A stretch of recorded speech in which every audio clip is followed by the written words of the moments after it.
Under the dim glow of a flickering streetlight in Antananarivo, a voice rose above the noise, steady, defiant, unforgettable. "Why can't I speak my language?" Malagasy Colonel Michael Randrianarivelo, the new military leader of Madagascar, asked live on BBC television. He was supposed to respond in French, the so-called official language of his country, but he didn't. He refused. And in that moment, the world stopped listening to what he said and started realizing what he meant. This was no ordinary interview. It was a revolt, a single sentence that shattered more than a century of colonial conditioning. In that quiet defiance, Randrianarivelo didn't just reject a language. He rejected chains, the kind that no longer hang from wrists but still linger in minds. Within hours, that clip flooded every corner of the internet. To the West, it was a shock. To Madagascar's youth, it was liberation. How did it come to this? A small island, long described as peaceful, now echoing with chants of Malahalo, "Enough is enough." After decades of corruption, power cuts, and poverty, a generation armed with nothing but smartphones took to the streets, and a soldier stood with them, not against them. That choice to defend his people rather than his position changed everything. The president fled, France panicked, and the Indian Ocean trembled with the birth of something new. But what exactly has begun? Is this the dawn of a new African independence or the start of a storm that could sweep the continent once again? From the Sahel to the islands, the same question hums through the wind. Can Africa truly free itself, not just politically, but spiritually?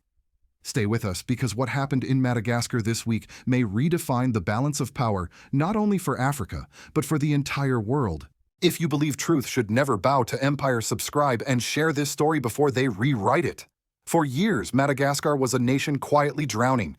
Power cuts lasting days, empty water taps, and the same names recycled through every election: men who smiled for the cameras in Paris while their people starved at home.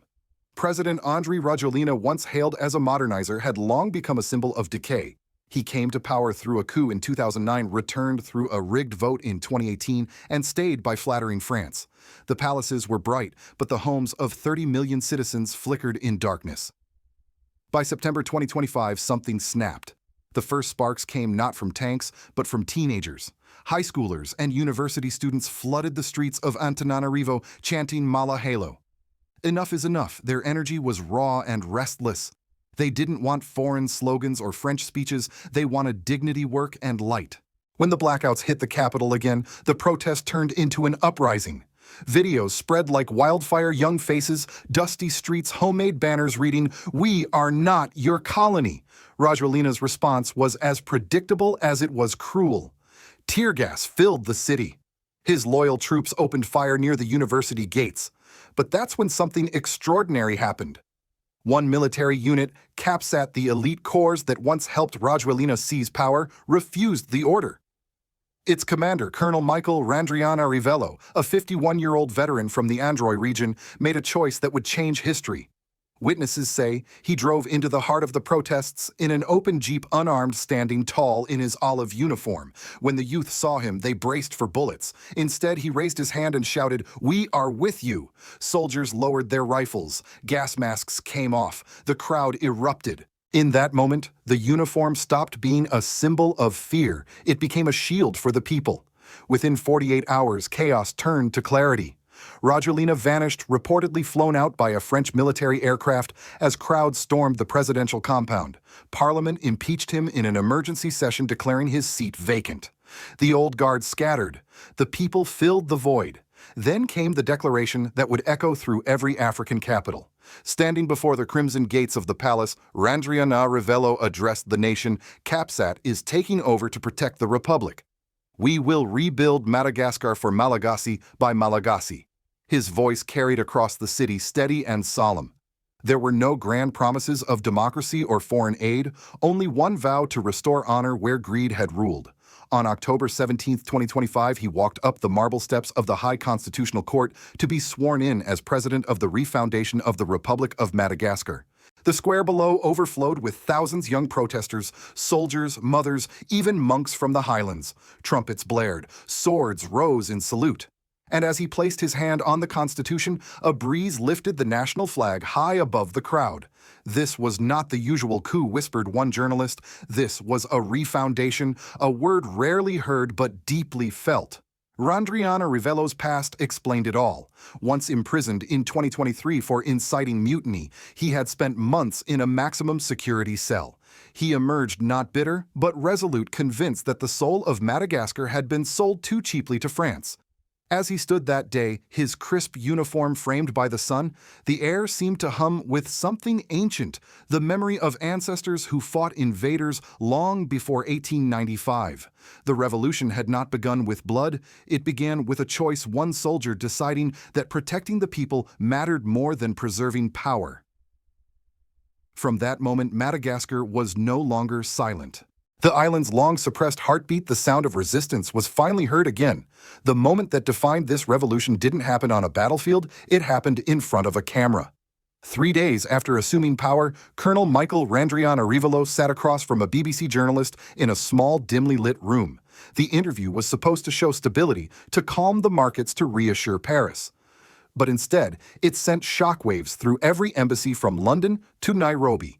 When the reporter asked in polished French, "Monsieur le Président, what message do you have for France and the international community?" Randrianarivelo leaned forward, eyes unwavering, and answered slowly in Malagasy, "Why can't I speak my language, Malagasy? I do not like glorifying the colonial tongue." A silence followed, the kind that doesn't just fill a room, but fills history. For the first time, a leader of Madagascar on global television had refused to bow to the linguistic inheritance of empire. That refusal was no slip of protocol. It was a declaration of sovereignty. Within hours, the clip spread across Africa like wildfire. On social media, young Africans shared it with captions like, "This is our Sankara moment," and "Malagasy, before French dignity, before diplomacy." In Paris, however, the mood was panic. French Foreign Minister Stéphane Séjourné held an emergency press briefing condemning the illegal military takeover. Behind closed doors, French diplomats admitted the deeper fear Madagascar might become the next Burkina Faso. In Antananarivo, crowds gathered outside government buildings, waving both the national flag and placards reading Chiamini Tini Vahini Insoni. No more foreign tongues. The air was electric. Teachers pledged to switch classroom instruction entirely to Malagasy. Radio hosts stopped broadcasting in French. It was not just a coup, it was a cultural uprising. Across the Indian Ocean, African media picked up the story. From Bamako to Ouagadougou, commentators drew parallels between Randrianarivelo and Captain Ibrahim Traoré. Both were soldiers once imprisoned by corrupt regimes, both emerged from the margins, and both ignited national pride by rejecting Western tutelage. In Burkina Faso, murals of Traoré and Randrianarivelo appeared side by side with the words, "Different lands, same freedom." The Pan-African networks called it the Refoundation wave. Meanwhile, in France, the political class was divided. Some demanded intervention to restore order. Others warned that overt pressure could backfire, as it had in Niger and Mali. The French media, long accustomed to controlling the narrative, found itself sidelined. Malagasy journalists broadcasting in their native tongue began reporting with newfound confidence. At the United Nations, France's ambassador insisted Madagascar's new leadership violated democratic norms. But several African delegates, including those from Mali, Niger, and Burkina Faso, walked out in protest saying democracy meant nothing if it didn't feed or free the people. Then came the image that defined the uprising, captured by a Reuters photographer on October 19th, a young woman barefoot holding her baby watching the Malagasy flag replace the French tricolor above the old colonial governor's mansion. The crowd behind her sang softly, "This land is ours." The photo went viral within hours, titled, "The Day the Language of Chains Fell Silent." Randrianarivelo, for his part, stayed quiet amid the global noise. He made no fiery speeches, no grand displays. His silence became his strength. Local journalist Refoundation wrote, "He governs not with rhetoric but with restraint, a soldier who carries faith like a shield." Even his critics couldn't deny the symbolism. By simply speaking Malagasy on international airwaves, he had done what decades of politicians failed to do. He had made Madagascar visible on its own terms. The climax of this revolution wasn't marked by gunfire or parades. It was marked by a sentence, one that pierced the pride of old empires and lit the hearts of a new Africa. The question now echoing far beyond Madagascar's shores was clear. If one man can reclaim his voice, what's stopping a continent from reclaiming its destiny? In the days that followed the oath ceremony, Madagascar began to breathe again cautiously, unevenly, but with a sense of awakening that hadn't been felt in generations. Colonel Michael Randrianarivelo's rise had redrawn the nation's political map overnight. The old elites who once traveled monthly to Paris for consultations were suddenly irrelevant. Ministries emptied, and in their place young officers, teachers, and engineers stepped forward to rebuild the republic from the ground up. The new administration called it the Refoundation transition. It wasn't just about changing faces. It was about rewriting the nation's soul. Randrianarivelo announced a 2-year plan, a hybrid government blending military discipline with civilian oversight. The goals were simple but radical: eliminate corruption, restore local industries, and place the Malagasy people, not foreign investors, at the center of every decision. The first decrees targeted what many saw as the heart of the nation's exploitation: French corporate monopolies. Mining concessions were frozen, energy contracts suspended, and investigations launched into decades of inflated deals that left Madagascar rich in resources but poor in return. The French oil company Total Energies was ordered to reopen its books. Timber and vanilla exports were redirected through state channels to curb smuggling. At the same time, Randrianarivelo made a promise that stunned observers: not one Malagasy child will go to bed hungry under our watch. He redirected military logistics to deliver food and medicine to drought-stricken regions in the south, his own birthplace of Androy among them. Soldiers were seen distributing rice, not bullets, a stark contrast to the fear once associated with uniforms. But it wasn't just the economy that changed, it was language, culture, and pride. Within weeks, public schools replaced French textbooks with locally authored ones. State TV switched its main broadcast to Malagasy. Civil servants were encouraged, not forced, to address the public in their native tongue. For many, it was the first time they heard government officials sound like their own neighbors. That shift triggered a wave of emotion. Teachers cried in classrooms. Parents sent letters thanking the government for making our children feel seen. Artists composed songs celebrating the rebirth of the nation, calling it Fanavozana, the Great Renewal. Of course, not everyone was pleased. The African Union suspended Madagascar's membership pending a review, and Western media labeled the new government populist military rule. But within Africa, the reaction was entirely different. Burkina Faso, Mali, and Niger sent official messages of support praising the courage of the Malagasy people. The AS Alliance, the new Sahel military bloc, invited Madagascar to attend its next summit as an observer. It was the first time in decades that the island had been mentioned in the same breath as Africa's most defiant nations. Inside the country, the transition wasn't without tension. Power vacuums bred opportunists, and protests flared over food prices. Yet even the critics admitted something profound had shifted. There was a sense of ownership in the air, a fragile but real understanding that for once the nation's fate wasn't being dictated from Paris. By the end of the first month, the slogan of the revolution for Malagasy by Malagasy had found its way onto buses, market stalls, and school gates. For the first time in decades, people began speaking about the future with hope instead of irony. Madagascar was not yet free of hardship, but it was finally free of fear, and that in a land long ruled by silence was nothing short of a miracle. From Washington to Brussels, analysts were caught off guard. Madagascar was not on anyone's crisis map. To Western intelligence, it had always been an island of relative calm, too poor to threaten, too far to matter. Yet now this quiet island had just joined the loudest movement on the continent, Africa's sovereignty revolution. In the United States, think tank discussions turned urgent. On CNN, one commentator asked bluntly, "Are we watching the end of France's empire or the start of Russia's?" The Brookings Institution released a policy memo warning that Madagascar's military transition could become a blueprint for post-Francophone independence. At the State Department, there was confusion more than condemnation. Washington had learned from its missteps in the Sahel. Publicly opposing these new leaders only fueled their popularity.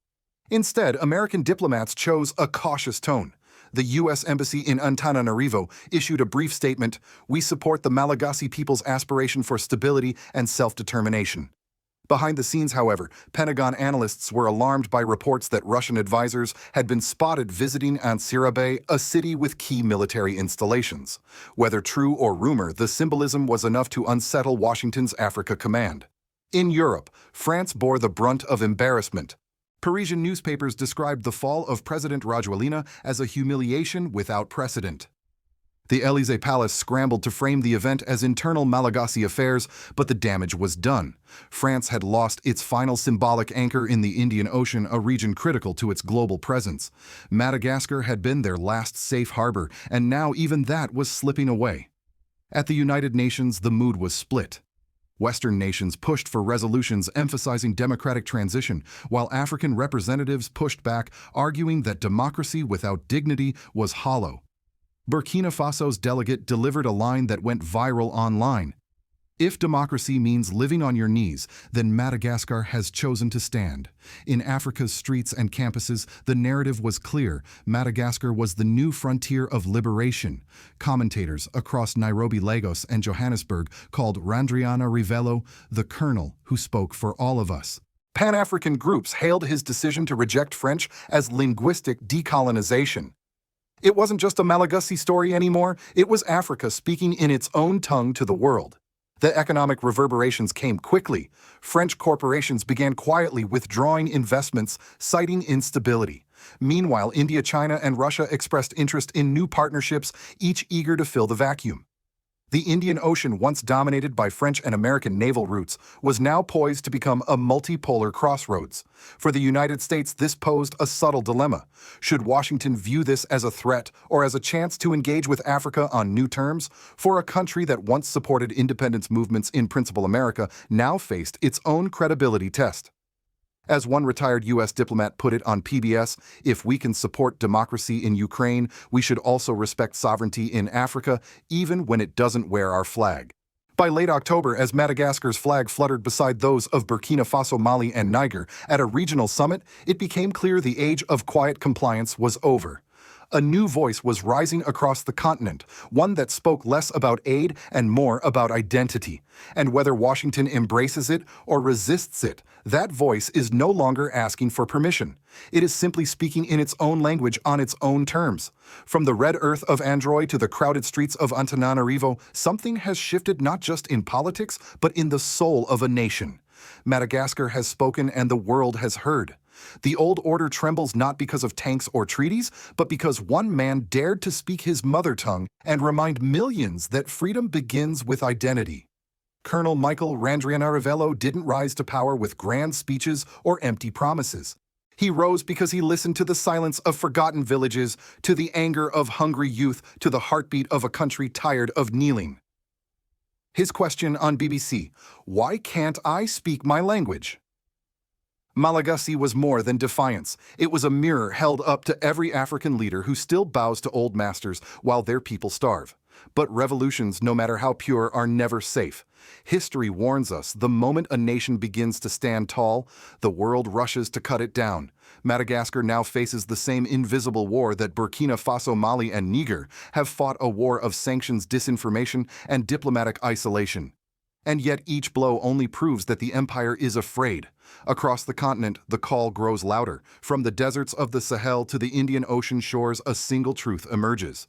Africa is no longer waiting for permission to be free. It is reclaiming its languages, its land, and its destiny, one leader, one generation at a time. The West calls it instability. Africans call it rebirth. For those watching from afar, especially in America, the question is simple but profound. Will we recognize this as a threat or as a testament to the universal hunger for dignity? Will we fear Africa's independence or finally respect it? Because what began with one colonel in Madagascar is not ending there. It's echoing through the halls of power, shaking the foundations of old alliances, reminding us that the age of silent obedience is over. So ask yourself, if a man in Antananarivo can defy centuries with a single sentence, what might the next generation across Africa dare to say? If you believe truth should speak in every language, share this story. If you believe that justice should never depend on who writes the history, subscribe and stand with those who are writing it anew.